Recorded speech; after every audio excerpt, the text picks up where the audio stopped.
Leave the rotten towns of your fathers, the poison wells and blood-stained streets. Enter now the sweet forest. Yeshua disappeared for 20 years before re-emerging to contemporary eye. Rumors say he went east, lulled by mystery and the myth of megalithic temples.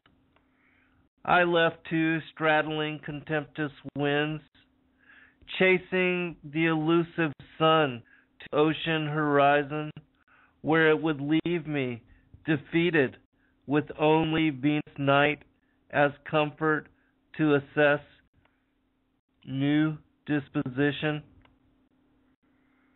We must all leave at least once to understand condition. There are whole towns in the West full of those that have escaped. I was once paid to snowboard skyscraper mountains from sunrise to sunset every day in a place where internationals vacation. Public opinion thinks enlightenment contained only in books, laws asserted communally and backed by certifiable teachers. The Native Americans went to the desert vast in religion, humble for communion, seeking vision unique to circumstance. The Grand Palace didn't understand and laughed at the young prince when he renounced his crown, dropping imperial raiment, turning back on myriad, paid to be friendly lovers of royalty. Seeking answers, he offered crown jewels radiant in cascading glow to beggars fallen to destitution, exclaiming to world, "Take all that I have which conspires mine. When nothing remains for things to snatch, there you will find me, dressed in nakedness, seeking that which this world cannot offer." Welcome, friends. I'm your host, Zen Garcia. This is Fallen Angels TV, and it's another Sabbath broadcast, the 17th of May, 2014, as we move on into spring. And I hope that wherever you are, that you are enthralled by the awesome beauty that is nature. I know that outside of my house, I have these 6-year-old climbing tree roses that are just in full bloom with many myriads of red, beautifully deep velvet roses. And the smell is just intoxicating. Just walking by them, you can smell the fragrance wafting in the air, and it's such a beautiful time of year. I love the spring and watching all of the various flowers in bloom, and just watching everything grow. And with all the birds, I saw just this week my first hummingbird. We do feed the hummingbirds as well as the other birds. I put out these black sunflower seeds, and so there's an abundance of yellow finches and red cardinals and the peace doves and many different birds, red-winged blackbirds and brown thrushes, just a bunch of families of birds. And I've also got some bird houses up for the bluebirds, and they have been coming for a number of years now, and they have 2 different clusters of children over the course of the spring. They've already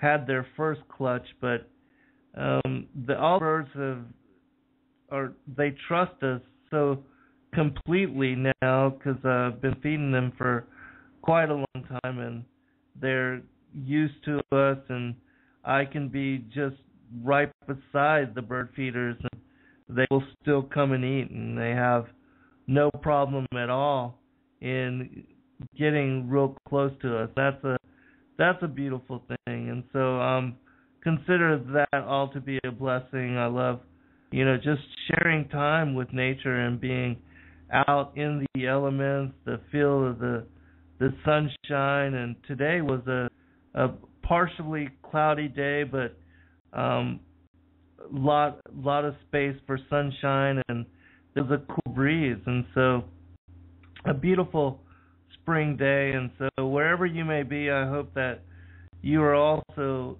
taking a few moments, at least 15, 20 minutes in each of your days, to spend some time just feeling the awesome grasp of the envelopment of nature surrounding us. And for me, that's where I see the Creator in all things as well. And so, I find the Creator in the creation, and I'm just humbled by the magnificent beauty available to us in each moment. And no matter where you are, I know a lot of people think that they live in a place where there's not a lot of beauty available to them, and still it's the same sun raining down sunshine on us. No matter where you are, we still are encompassed by the atmosphere and the clouds streaming across from west to east, and the deep velvet blue. There's beauty everywhere, and it doesn't matter, in my opinion, where you are. That if you open yourself to being receptive, that essentially you can find beauty everywhere. I know some places are more difficult than others, absolutely, but still, you can find beauty in all things. I just want to thank all of you for joining me today, and for taking the time to fellowship with us, and those of you that have joined us in dialogue on the Fallen Angels TV website, and that do share different stories. There have been some interesting things that happen. I just posted recently on the main page of the website a story about a satyr, basically a satyr, what the ancients called a satyr, which was a half man, half goat type being. We know that Pan, or whom the Greeks called Pan, was one of these beings, and that he was supposedly had a very lustful nature, and that tried to conceive with human women, those that were willing, and then also those that were unwilling.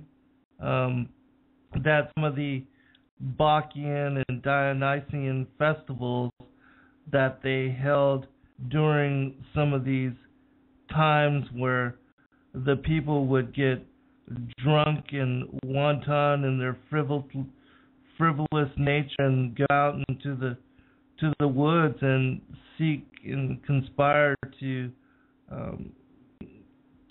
take place and be part in huge orgies, and that often these orgies would also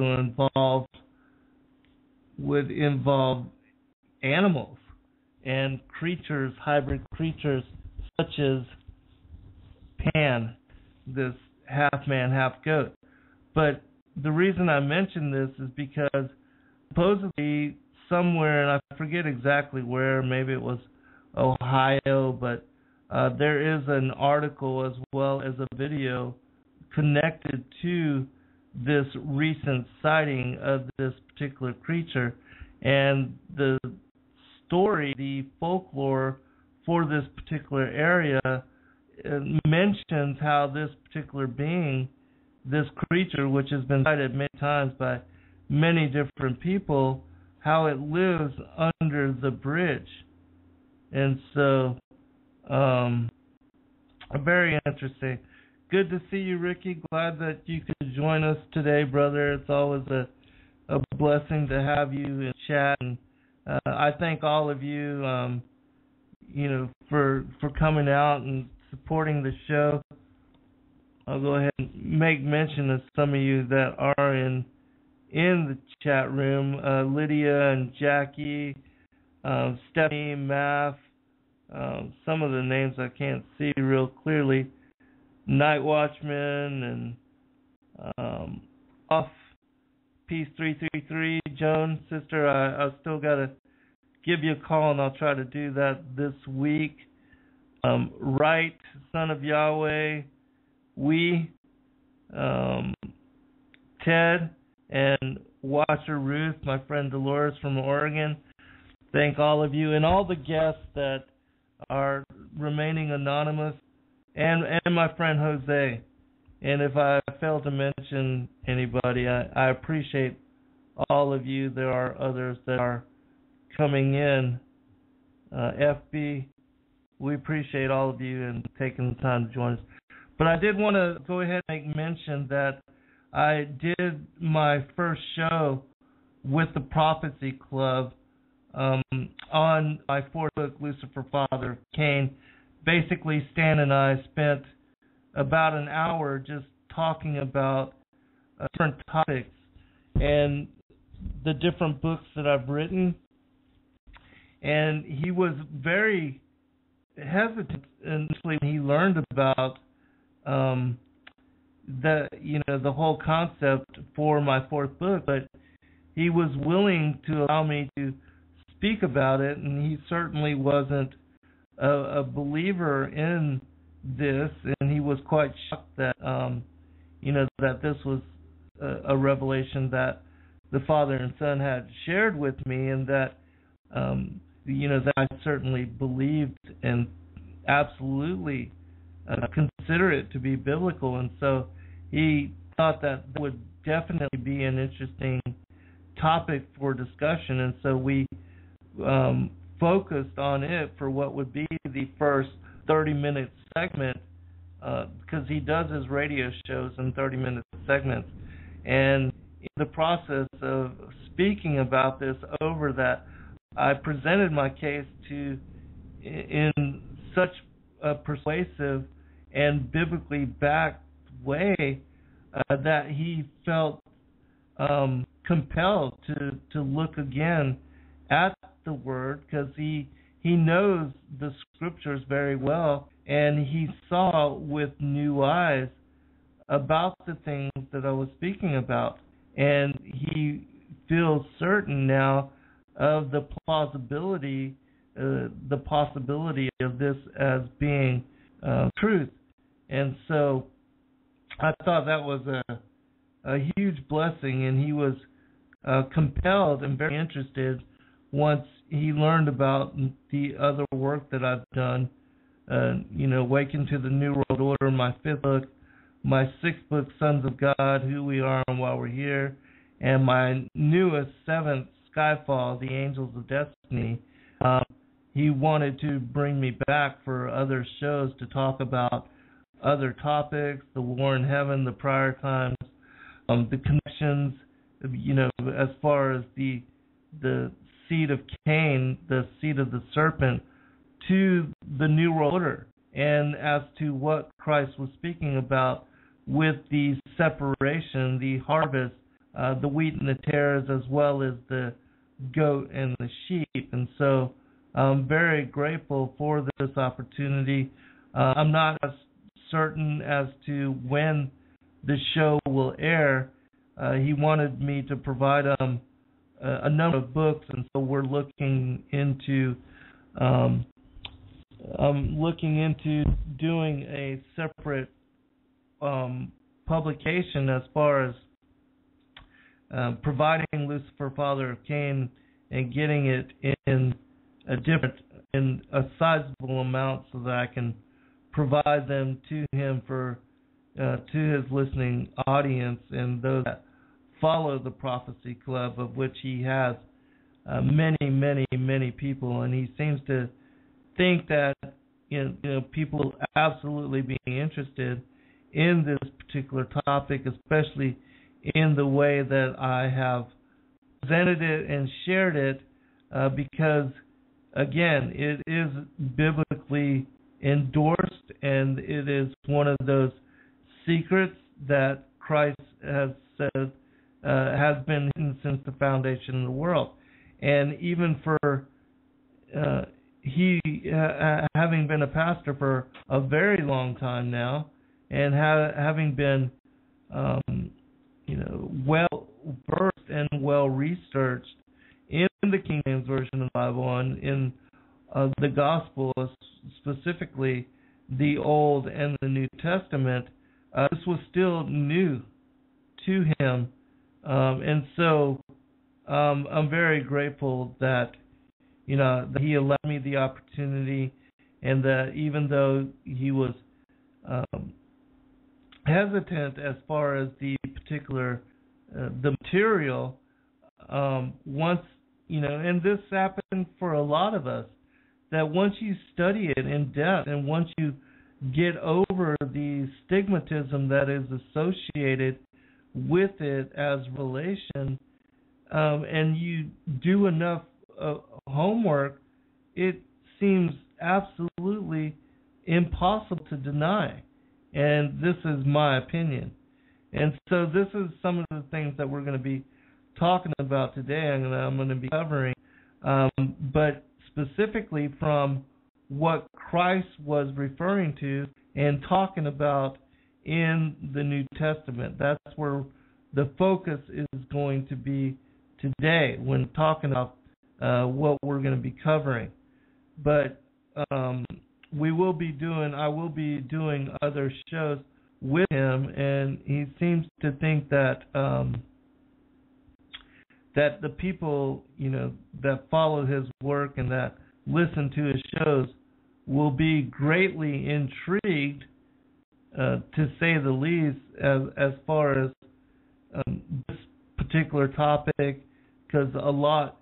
He asked me, when we began, because a lot of the people that follow his shows and that have studied his work over the years, they're very well versed in, all the things as far as the fallen angels, the Nephilim, the Masons, and the connections with New World Order, 9/11, the inside job, government terrorism, FEMA, the FEMA camps, martial law, all these different things. And so he asked me what I spoke on or what I taught that was unique and that was interesting.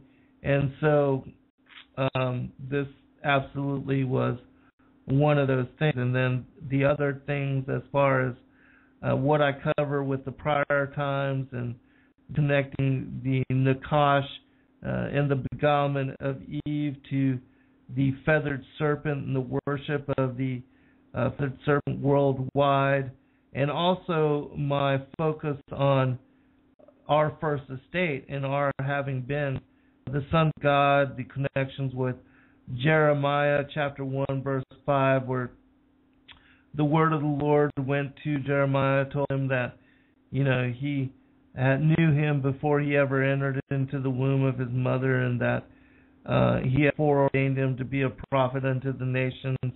Our first estate, our pre-existence, predestination, and our election, and how this also ties into Jacob I favored and Esau I hated.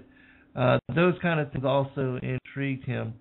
And how it would not intrigue you is beyond me, because as I have stated in other shows and in the work that I've done, there are so many pastors and preachers and ministers and people that are teaching about the gospel and that are you know, authorities and that have gone through seminary, that have spent, that have gotten their PhD degrees in the study of the Old and New Testament, that are Christian theologians, that are have written dissertations on particular aspects of the Old or the New Testament, that have read hundreds, even thousands of books that are specifically topic on Christian ideas, that have no idea as to there being two different bloodlines, that, what had happened in the garden, that was connected to Cain being a son of the devil, and that would be why he was the first murderer and liar and deceiver, and why he killed his half-brother Abel, and how his line and lineage is separated from that of Adam and Seth, that you find the line of Cain mentioned in Genesis chapter 4, and then Adam's line in Genesis chapter 5, and why it is in Luke chapter 3, verse 23 through on, and that Christ, in mentioning his lineage and the patriarchs that he was born from, beginning with Adam, how Cain is left out and not mentioned within that genealogical line. All these things would not make sense unless you have discernment on this particular topic. And then the other things, as far as Ephesians chapter 1, where Christ speaks about us as having been predestinated, and that he knew us even before the foundations of this world. These are huge topics, huge issues, which all of these church people that have been given authority through the church, even bishops and archbishops and cardinals, and none of them are teaching about these topics. Even if they know about them, they are still not sharing them in any kind of a way. Because we know that a lot of the secret societies and those that are part of the Masons, they know about Cain, they know who their father is, and they, link themselves to that particular revelation. And it's one of those secrets which they hoard, and that they do not share, that only their groups and their people, and only at the higher levels, are privy to such information. And so, it was, it's been difficult for me over the years, because I've been attacked and antagonized and harassed about these things. But it certainly has been a lot easier since I've found all of you and have fellowshiped with all of you. Many of you have been confirming witness for me as to the truth. Because, initially when there was so much harassment and there was so many people coming out against me, and not that I had much of a reputation anyways, but for people to say that my credibility had been shot out or anything of that nature, I had wondered as to what was I teaching the right things, because I certainly felt that these revelations were absolutely biblical, and that these were things that the Father and Son wanted me to share with the world.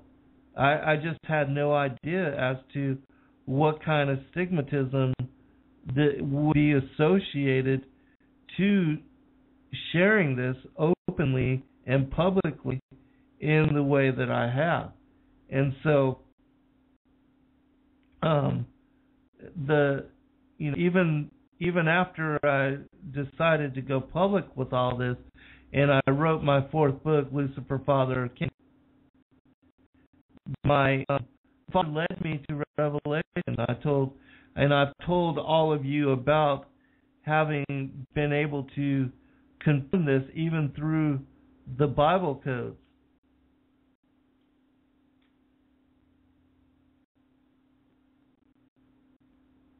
Okay, I just got a message from Ted, and I will check out the email. But I appreciate that, and we'll see. Anyways, and so I wanted to speak about some of these things today, and I will talk about that.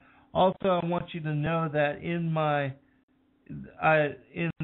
the hard copies of Lucifer, Father of Cain that I've just recently made available to everyone, that it has a new chapter added to it, and it speaks about how it was that I was led to this particular Bible code, and how it was that it confirms this revelation on Cain being a son of the serpent, and that even in that Bible code I was able to find Esau and many other things like trees, the tree, which represents Satan, the tares, seed, sun, even the association as far as death, these kind of things. And so if you're interested in confirming that and looking at that for yourself, you can go to a website called BibleCodeWisdom.com.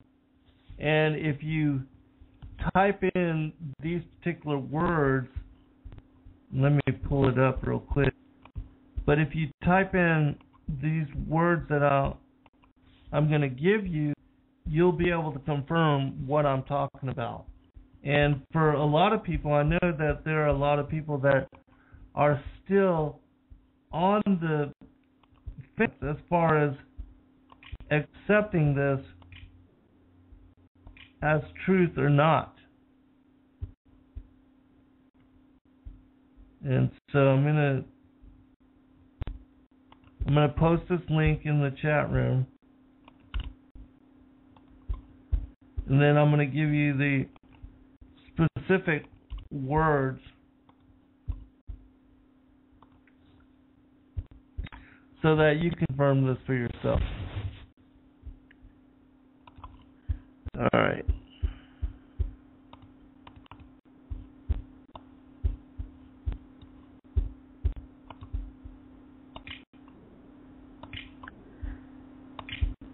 Okay. I thought I had it saved in there, but it seems that I don't. So what I'm going to do is just pull up this particular, where I have it written in my book, and I'll share that with you really quick, because it's an interesting piece of information, and it was the way that I felt that the Father and the Son were confirming to me again that this was very relevant. And another thing that was really interesting about finding this particular Bible code, also make mention to all of you, a lot of people have been interested in the Bible code, but because you do not know Hebrew, in which I don't myself know Hebrew, it has been difficult to convert Hebrew words into English and to be able to study them. But this particular Bible code wisdom, this website and this software, which you don't have to download anything, you can search directly online.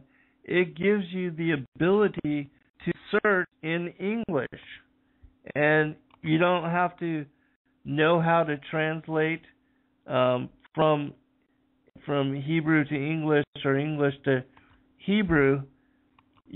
And I don't know how they did that, or the particulars of the idiosyncrasies connected to all of that, but they have it figured out and give you the capacity to study and to search in English, which is, for those of us that can't speak Hebrew and don't know how to read in that language, it's a huge blessing.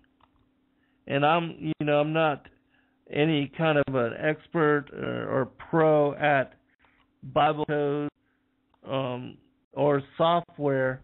This was actually the first code I ever had found and actually had ever sought for. But it does give us the ability. And it's interesting. I've since found other Bible codes, some that are tied to, as far as World War III and Obama. I've also found codes on like the strong delusion and UFOs and things of that nature. But anyways, in the search bar you can type these particular words: Cain, C-A-I-N, devil, D-E-V-I-L, seed, S-E-E-D, tree, T-R-E-E, T-A-R-E, Esau, E-S-A-U, son, S-O-N, war, W-A-R, fruit, F-R-U-I-T, goat, G-O-A-T, and death, D-E-A-T-H. Now, if I'm correct, it won't allow you to search all of these words at once. It limits you in certain way. But you will find that all of these words are found in the same matrices. And that when I search for goat, Esau, Cain, devil, son, seed, fruit, tree, and tear, that not only was it confirmed once, but it was confirmed 7 times. There are actually 7 matrices in the Bible code that are linked to this as revelation. And for those of you that know about not numerology per se, but how 7 is a very significant, because it denotes completion, as far as like the colors of the rainbow, that there are 7 colors that make the spectrum of the rainbow and that unite to be white light, and that there are 7 notes in the musical scale, things of that nature. That if you were interested, you can look up the meaning of 7. There's a lot of very profound connections to 7, and so in my mind, the fact that this matrix is found 7 times within the word, and that it begins with the first matrix you find overlaid in Genesis chapter 3, which speaks about the beguilement of Eve and how she became impregnated with Cain, her beguilement by the serpent, whom we know as the Nakash, and that the Nakash is a representation of Lucifer, or Satan the adversary, or what the Targums call Samael, the angel of death, and that that's the chapter where her eating of this particular fruit led to her being pregnant with Cain is just further confirmation to me that the Bible code is trying to tell you how important this knowledge and this information is. And then some of the other, but it begins with the first matrix is overlaid, as I said, in Genesis chapter 3. There are other chapters where you will find it overlaid as well. But it ends, the last matrix is overlaid in Ephesians chapter 6. How interesting, huh? That the last matrices would be linked into that particular passage where it's about the powers, the principalities, the rulers of darkness, wickedness in high places, and that that is again referring to the fallen angels.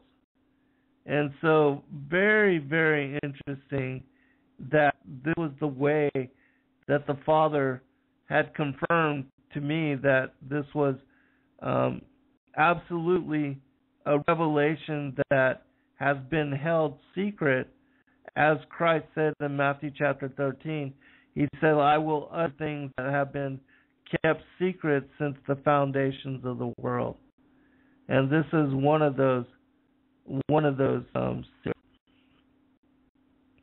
And anyways, so we're going to actually cover some of that Matthew chapter 13 here in just a minute.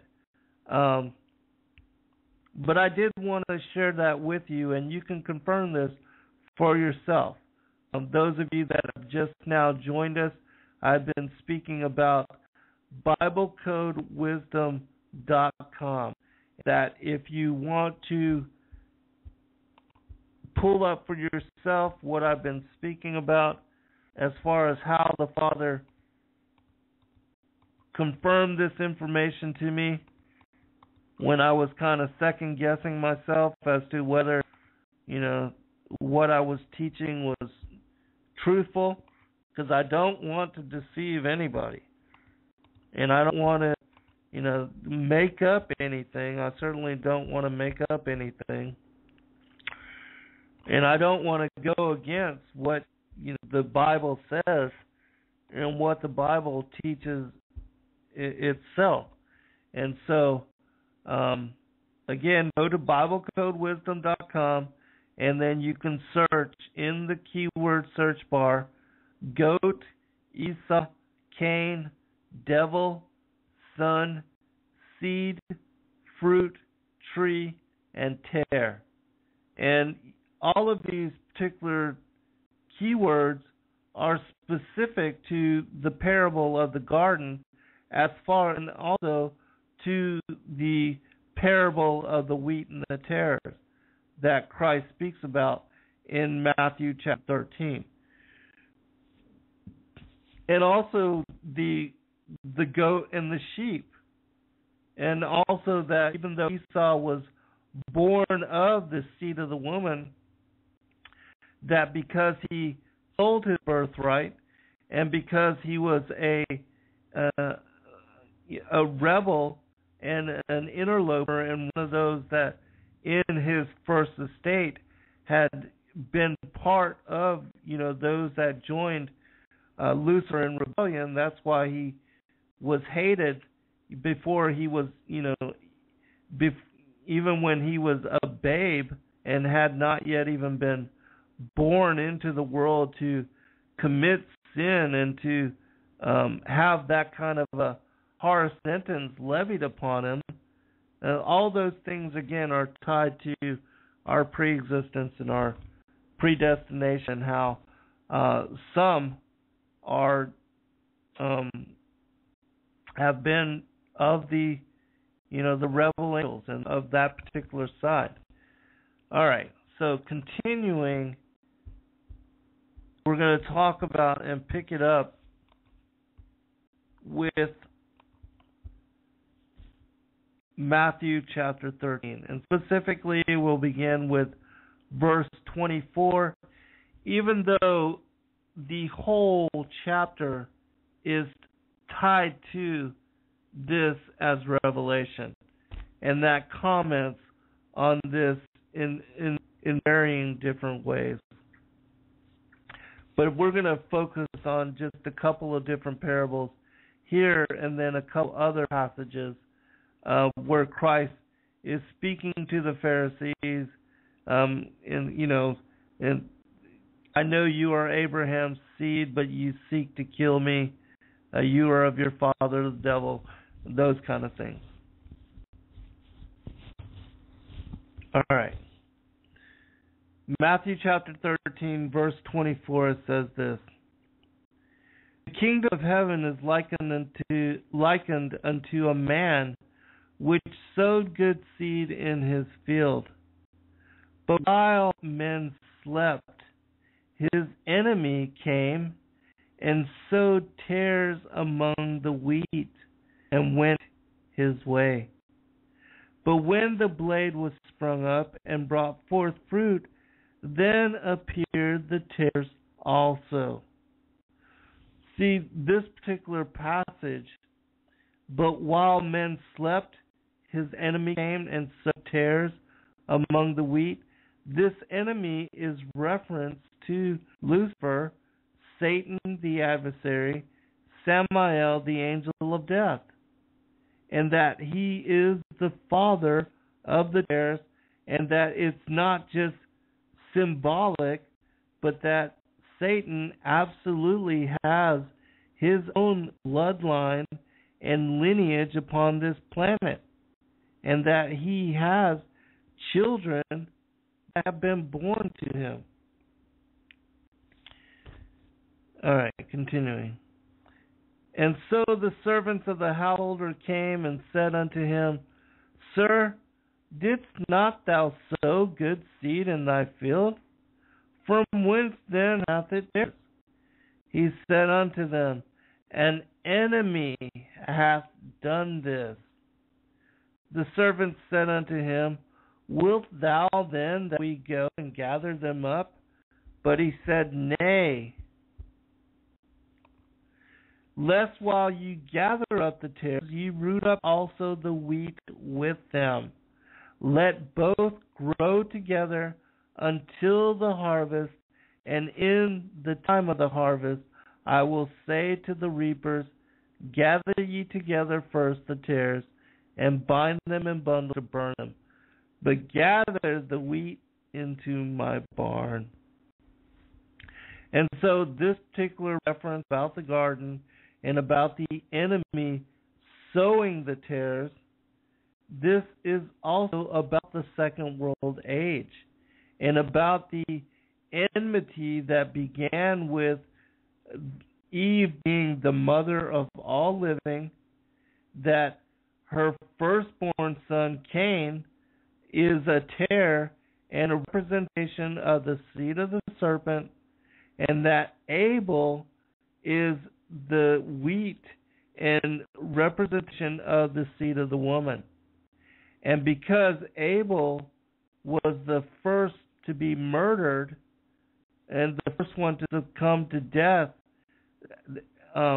after the Second World Age, that would be why Seth was the replacement for Abel, and why it is that it speaks about this in Genesis chapter 5, especially in the Targums, about how Seth has the similitude and the likeness of Adam, and that he was the replacement for Abel. And also, I can read part of that.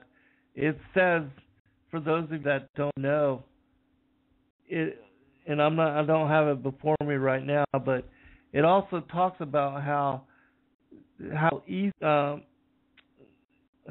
Cain and the children of Cain, how they are not genealogized in the lineage and the generations of Adam. And after I finish this, I'll reference that as well. Let me check that real quick.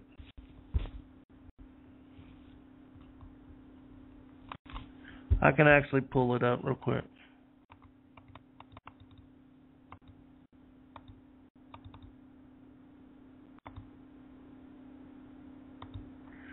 Okay, yeah, this is what it says in the Targums real quick.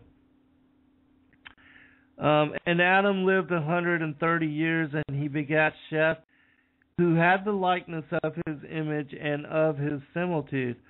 For before had Hava born Cain, who was not like to him, and Abel was killed by his hand. And Cain was cast out, neither is his seed genealogized in the book of the genealogy of Adam. But afterwards was one born like him, and he called his name Sheth. That's Genesis chapter 5 in the Targums.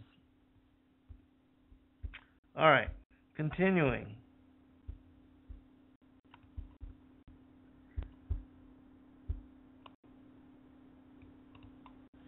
Verse 36 of Matthew chapter 13, because this is where Christ, his disciples, what would be the apostles, came to him and asked him specifically to tell them about the parable of the field. And whereas Christ had been speaking to the multitudes in parable form, he was now going to tell his disciples exactly what he meant and what he was referring to. So, then Jesus sent the multitude away and went into the house, and his disciples came unto him, saying, Declare unto us the parable of the tares of the field.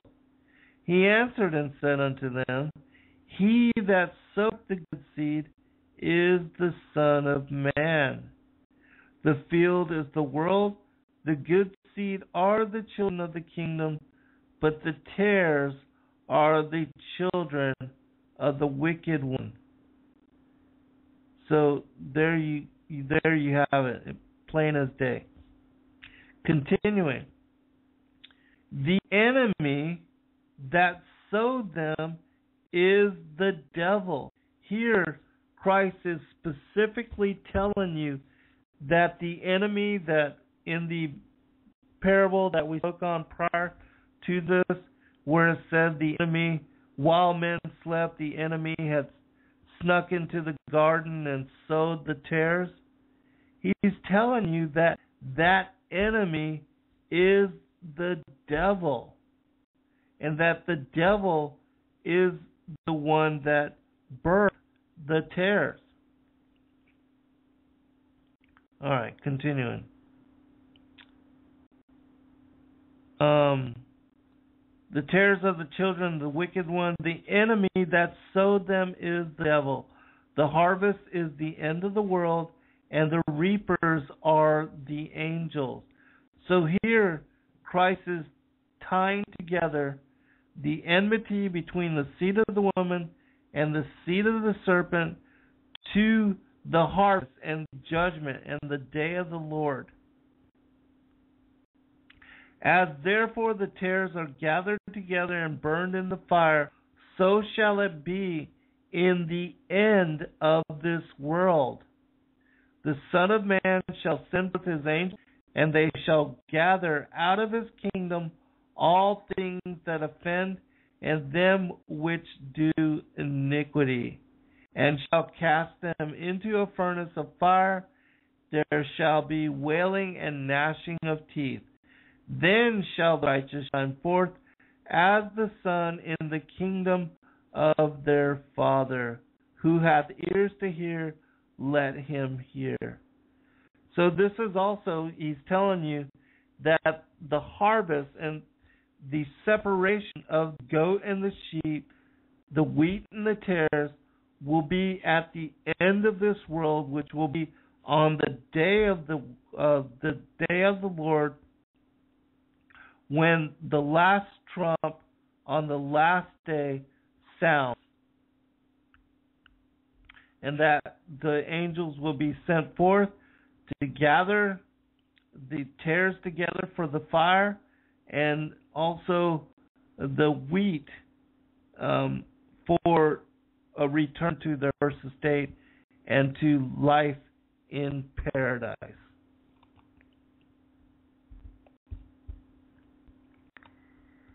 Goodness, this show is already going by so quick. If you have questions,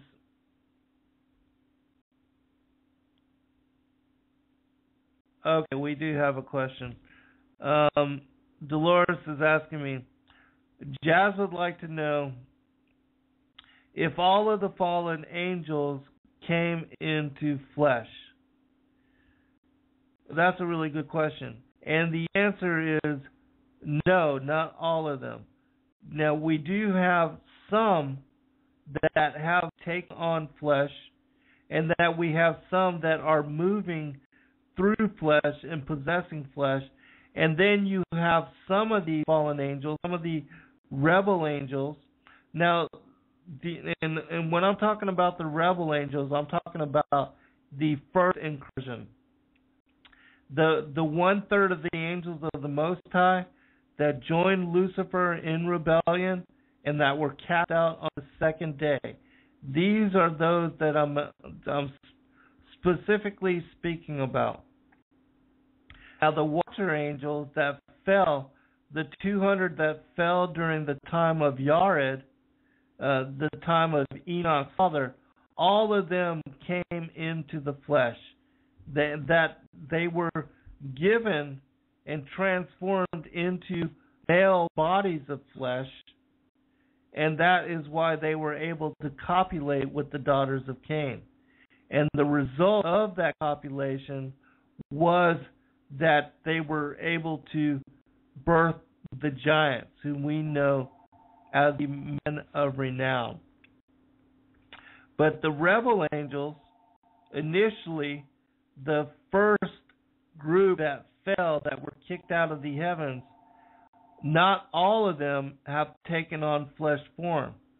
Lucifer, he did possess and took on the form of the Nakash in order to beguile Eve and to impregnate her with Cain. And it also mentions in Ezekiel chapter 28, also Isaiah chapter 14, that he would take on the form of a man, and that he would die the death of a man. So he is, he's able to present himself even as an angel of light, and that he can take on physical flesh form.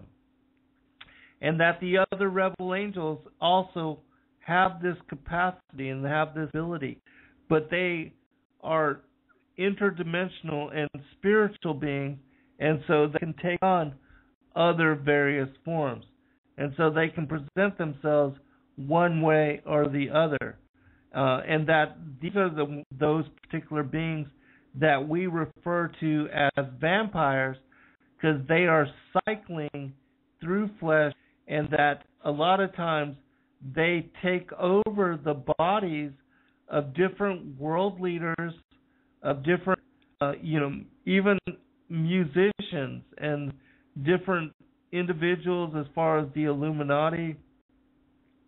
They present themselves as offering in ritual, and that it will be connected to blood sacrifice, sometimes cannibalism, the drinking of blood, just as it says in the Emerald Tablets of Thought, in the specifically tablet number 8, where it says that they can make their presence known when the blood is offered, and that they took over the councils of humanity, and specifically the bodies, and are able to possess the bodies of these ruling elite, and that they've done this over hundreds and thousands of years. But they are not tied to, they can leave bodies, leave flesh form.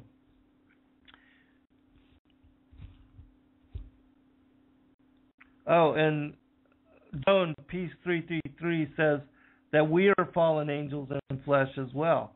And that's absolutely right. We are sons of God that find ourselves now in fallen flesh form.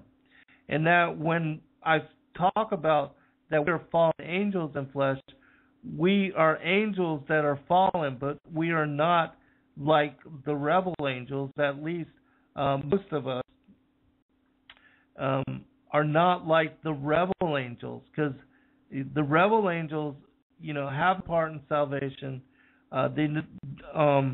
They are possessing human bodies like us. They are not like us.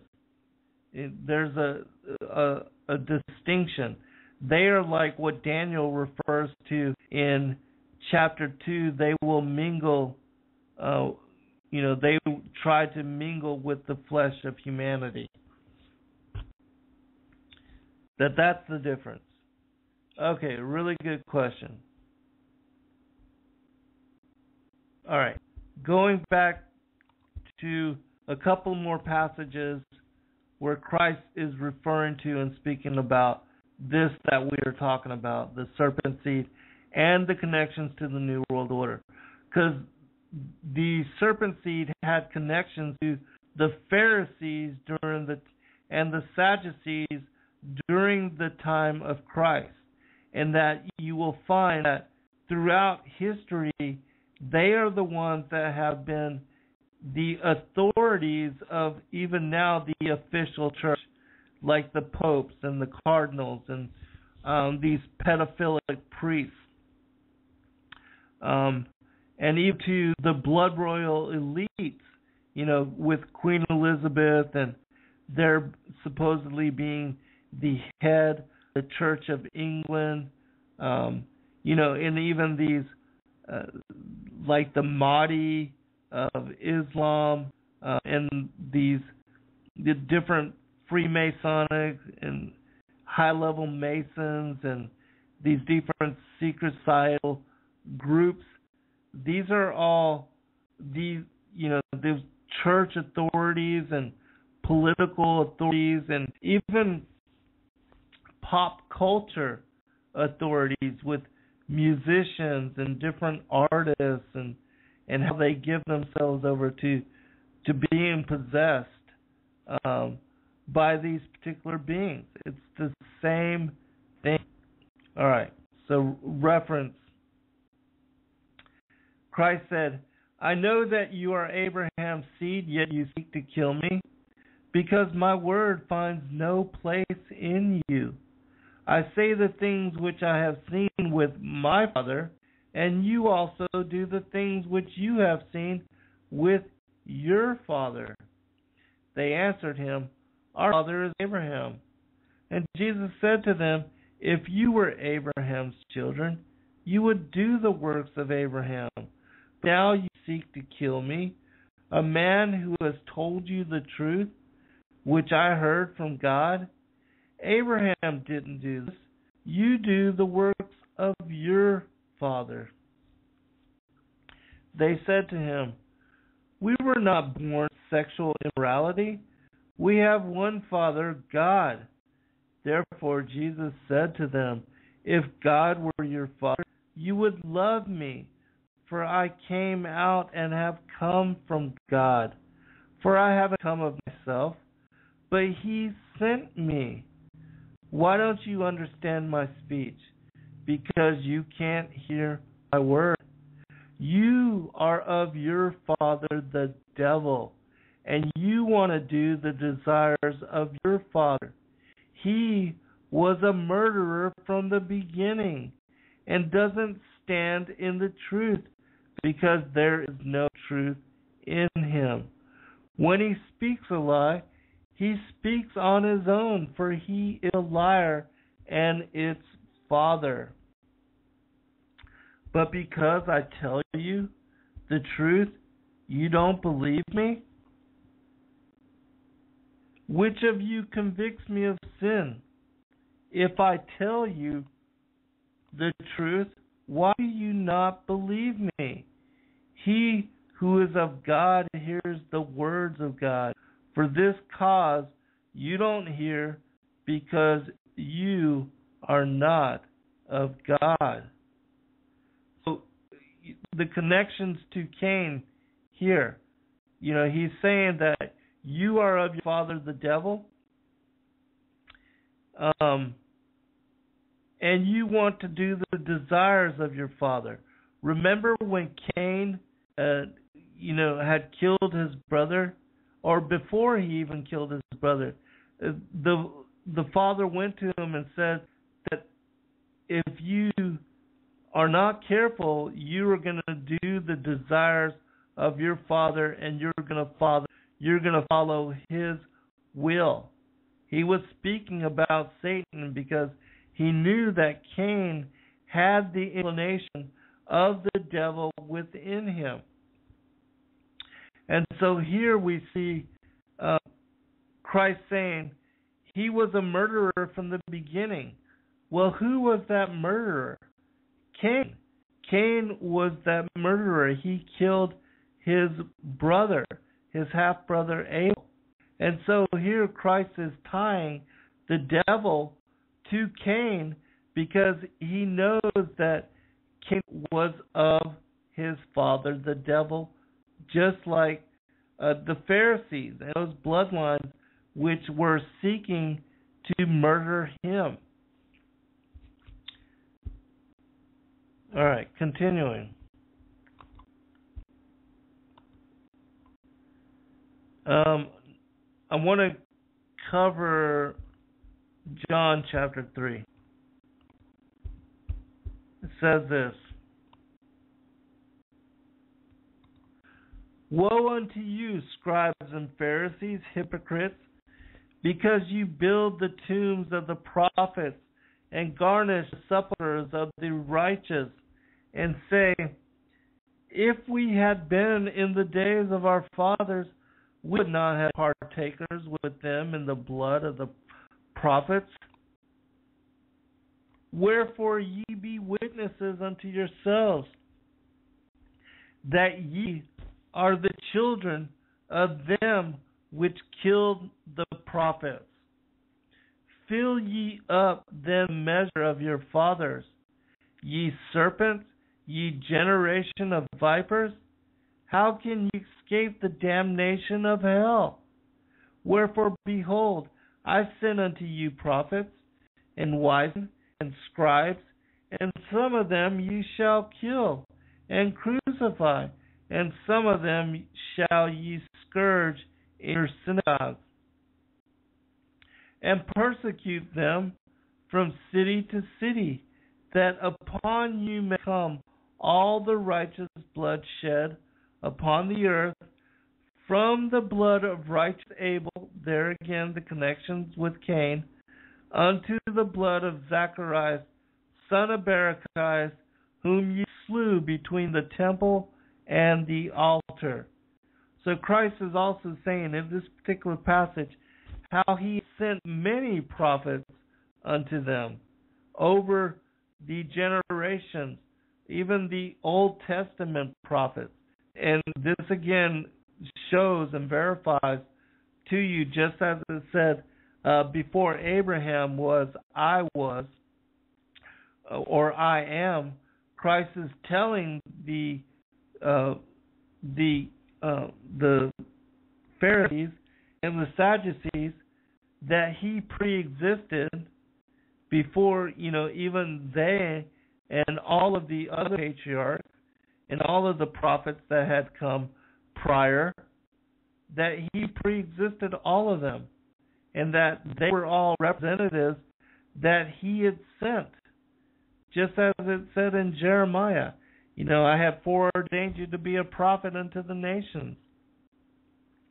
And that Christ is telling them, connecting them to Cain as being the murderer of Abel, and that they were the ones also, and their fathers, and their bloodline, and their lineage, the seed of the serpent, that they have always been at war with the sons of Adam, the sons of Seth, and that they were responsible for many murderers.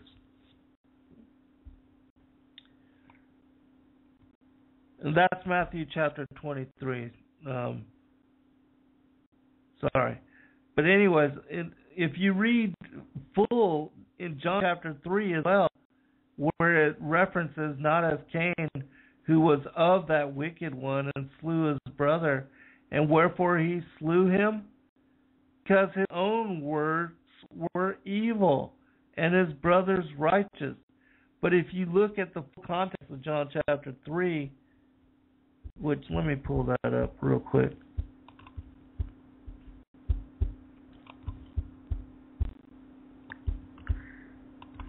It also gives reference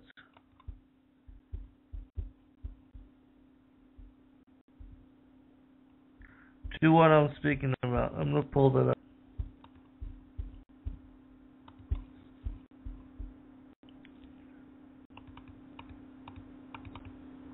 All right.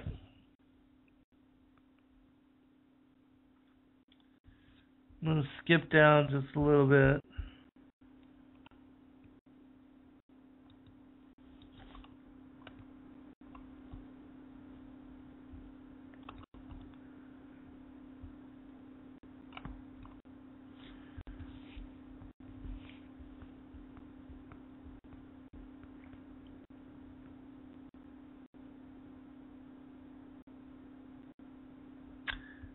I'm looking for what I want to touch upon. Give me just a minute here. All right.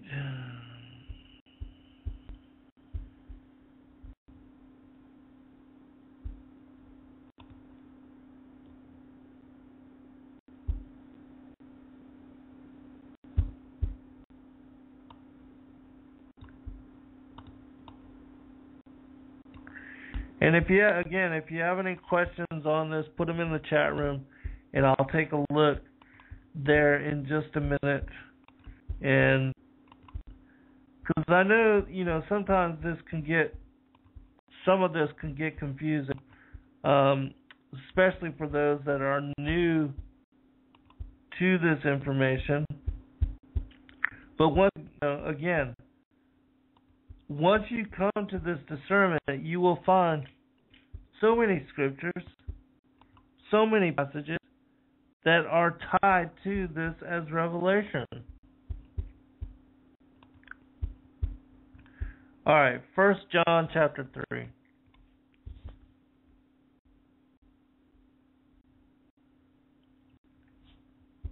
I'm going to just go ahead and read the first 12 verses before it. It says, Behold, what manner of love the Father hath bestowed upon us, that we should be called the sons of God. There again, here's reference to our being the sons of God. Therefore the world knoweth us not, because it knew him not. Beloved, now are we the sons of God, and it doth not yet appear what we shall be. But we know that when he shall appear, we shall be like him, for we shall see him as he is. And every man that hath this hope in him purifieth himself, even as he is pure. Whosoever committeth sin transgresseth also the law, for sin is the transgression of the law. And ye know that he was manifested to take away our sins, and in him is no sin. Whosoever abideth in him sinneth not. Whosoever sinneth hath not seen him, neither hath known him. Little children, let no man deceive you. He that doeth righteousness is righteous, even as he is righteous. He that committeth sin is of the devil, for the devil sinneth from the beginning. The connection with Cain again. For this purpose the Son of God was manifested, that he might destroy the works of the devil. Whosoever is born of God doth not commit sin, for his seed remaineth in him, and he cannot sin, because he is born of God. In this the children of God are manifest, and the children of the devil. Whosoever doeth not righteousness is not of God, neither he that loveth not his brother. For this is the message that ye have heard from the beginning, that we should love one another, not as Cain was of that wicked one, and slew his brother. And wherefore slew he him? Because his own works were evil, and his brother's righteous. And we can go on and on. But these above passages are reference to our being the sons of God, and that when we come into flesh form, we are given this choice. We are to redetermine our allegiance one way or the other, to follow the broad path of destruction or the narrow way which leads to life and a return to paradise, salvation, and our eternal inheritance. And again, where it talks about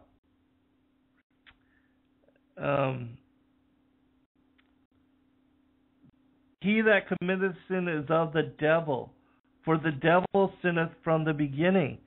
The beguilement of Eve that caused the fall of humanity, that was the sin of the devil, as well as his not wanting to serve and Christ, and that the not wanting to serve and to be as God himself, that was when iniquity was found in him. That was his initial sin. That was when he was cast out of the upper heavens, and then he led 1/3 of the angels astray. And then his beguilement of Eve, that was also another sin that ties to the beginning. And so this whole reference in 1 John chapter 3 is basically repeating the story of our being the sons of God, our incarnating into flesh form, and our coming into this world and being given a chance to follow the broad path or the narrow way. And depending on, because even if we are born of the seed of the woman, much like Ishmael and much like Esau, but that if you do not do the works and you do not follow the path of righteousness, follow the commandments, that you will be excluded from that salvation and that birthright. It's like Esau giving up his birthright. And that even those that are born into the serpent line, in the serpent lineage, like Rahab and Ruth, and even in this modern world, we have people like John Todd, people like even Nicholas DeVere, other high-level illuminists. I forget her name. Arizona Wilder, Kathy O'Brien, different individuals that were born into Illuminati bloodlines, even Carolyn Hamlet, but that excluded and gave up their satanic birthright, and that embraced Christ and the salvation that he extended to all people. They were grafted in. Their names are now in the book of life. And so it works both ways, and we have free will choice to determine, but that we have to act. You cannot just sit on the sidelines anymore. Whereas in the first world age, when we were, being lukewarm meant that we would be given another chance, and that chance would be are incarnating as the sons of God into flesh form and being in physical embodiment, you can't be lukewarm in this second world age, because those that make no choice, you will be spewed out. It says he will spew you out, and that you will have no part with the elect and the righteous, that you will be counted among the wicked. And so you have to come to remembrance, and you have to do the works. Remember from whence thou art fallen, and do the works. And so,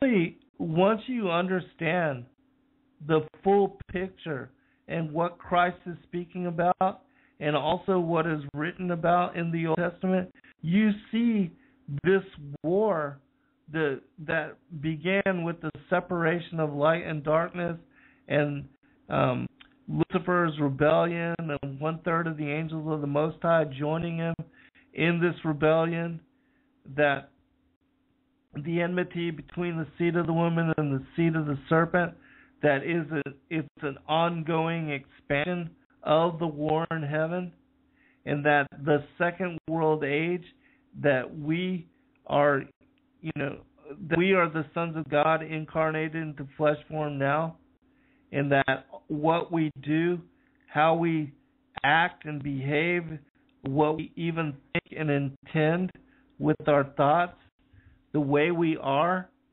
all those things are determining our allegiance.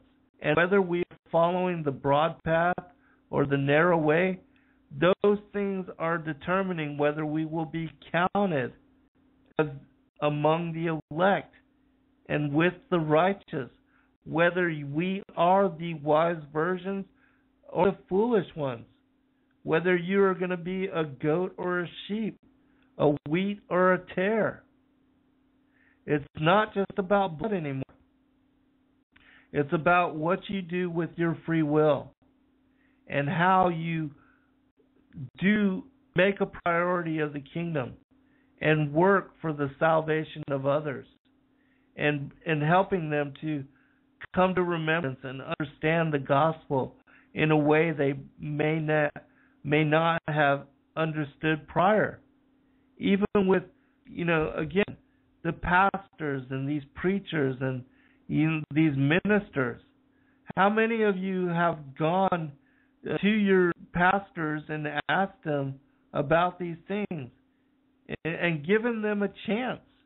I know that most of them already think they know better, and that this is heresy, and that this is blasphemy, and that and many of them will count you as an usurper, call you a heretic, just as done me. But at least we can give them the choice, give them the chance, plant seeds. And I know for those that, have spent a lifetime studying the Word, that think they already know better and different, that it is so hard and the most difficult thing for them to empty themselves and to open themselves to embracing new possibility. But still, we should at least try. And I know for those that, even those that are involved in the New Age and that have not studied these things, and especially those that have probably never even read the gospel and never even studied the Bible, that it's easier for you to present this information to them, and that they are more readily apt to embrace it, and that they don't have to unlearn everything that they've built their foundation, all the things that they think as truth. It's a lot easier for them because they are not full. is so much that they have to give up everything they believe as truth, everything that they thought they knew and learned. And so that's what we're here to do. We're here to help people to come to remembrance and to help teach them about what the gospel really says, and to share revelation with them, which would help them to, once they read the word, that they can make connections, and that they can come to discernment on these and other things that we have been speaking about. The predestination, pre-existence, many of these things are the secrets that not many people know about. And so you are the teachers, you are the wisdom keepers, you are the holders of the secrets, and you are the ones that the Father and the Son make mention of, like in Joel chapter 2, where it says that that the Spirit will be poured out on flesh, and the men and women will see visions and receive dreams. You are they. You are the ones that people are going to be looking to for understanding on this and so many other things. And so I ask you to, not throw pearls before swine. Of course not. Don't waste your time with those that you have to argue with to try to get them to listen. We're not here to, waste time in that way. But for those that are ready, for those that want this information, that are seeking these revelations, absolutely do what you can to help them. And anyways, well, we've run out of time, so I'm just going to ask the Father and the Son to bless all of you in discernment and to continue to lead you to truth and to give you the words that you need to help others in coming to remembrance and revelation for themselves. May the Father and the Son bless all of you, protect you, keep you in His graces, and watch over your loved ones and your family members, your children, your spouses, even your animals, and all of those that are seeking you. May you be led to the truth and come to discernment on all these things. God bless all. Till Wednesday, join me on Revolution Radio at freedomslips.com, Studio B, 8 to 10 p.m. Eastern. Until then, may you all be blessed. Talk to you soon. Love you all.